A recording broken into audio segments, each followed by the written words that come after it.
dar o dízimo corretamente? Correto sobre o dízimo, é isso? Pronto. Como dar o dízimo corretamente, não é isso? Não se o dízimo é válido ou não.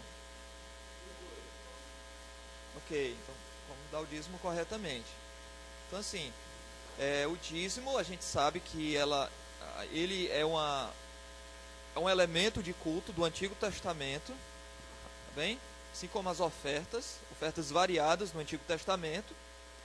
E o modo como, não somente os dízimos, mas as ofertas, mais ainda, como ambos são aplicados no Antigo Testamento, é muito diferente, embora tenha uma ou outra semelhança no Novo Testamento, bem? Então assim, no Antigo Testamento você tinha diretrizes para as ofertas da maneira como a Torá estabeleceu, bom? Então, dízimo de grãos, ofertas de grãos, animais, enfim, vários tipos de ofertas. Quando a gente chega para o Novo Testamento, agora já num contexto gentio, a gente não vê a coleta, leia-se oferta, sendo administrada desse jeito. As pessoas já no Novo Testamento, a igreja não está fazendo oferta de sacrifícios de animais para abençoar outra igreja. Animais agora não é o elemento essencial da oferta no Novo Testamento, certo? Por isso que Paulo fala de contribuições de irmãos que estavam dando para outras igrejas, mas aquilo dali a gente não pode imaginar que eram sacrifícios, ofertas pacíficas, nada disso. Da mesma maneira, eu entendo que o dízimo, tá bom?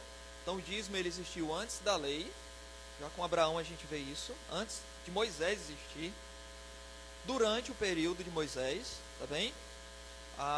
E durante a era do Novo Testamento, o estabelecimento da nova aliança.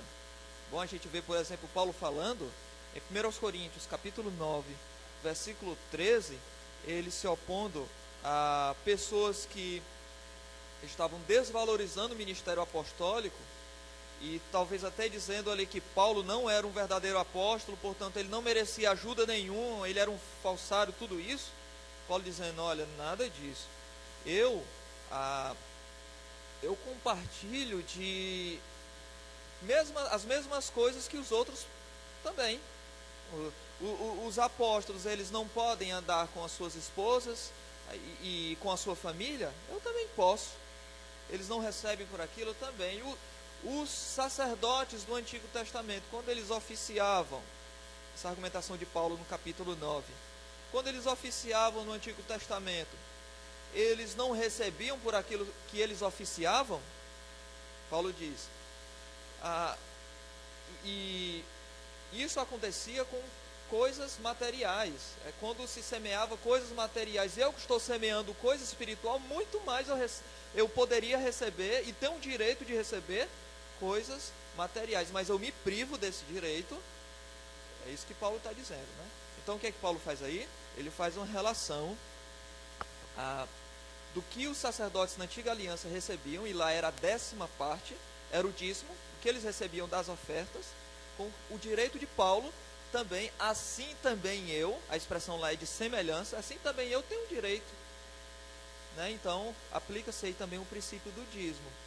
Então, e o dízimo no Novo Testamento, como o próprio nome diz, né?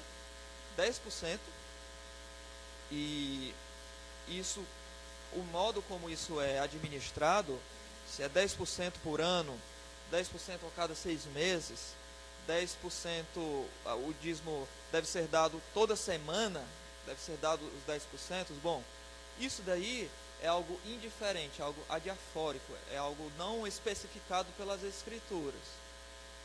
Mas existem questões, circunstâncias que demandam que esse elemento importante no culto, ele seja dado com uma determinada frequência por causa de determinadas responsabilidades que a igreja tem, né?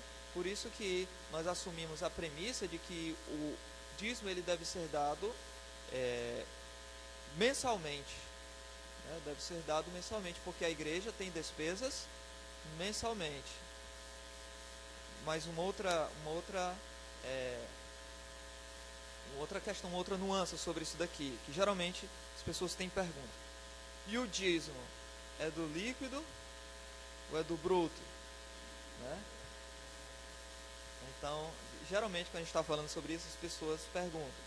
Então, a ideia, a gente tem que dizer, o dízimo é do bruto, meu irmão bruto. O dízimo é do bruto. Né? É de tudo aquilo que você recebe, você dá o dízimo.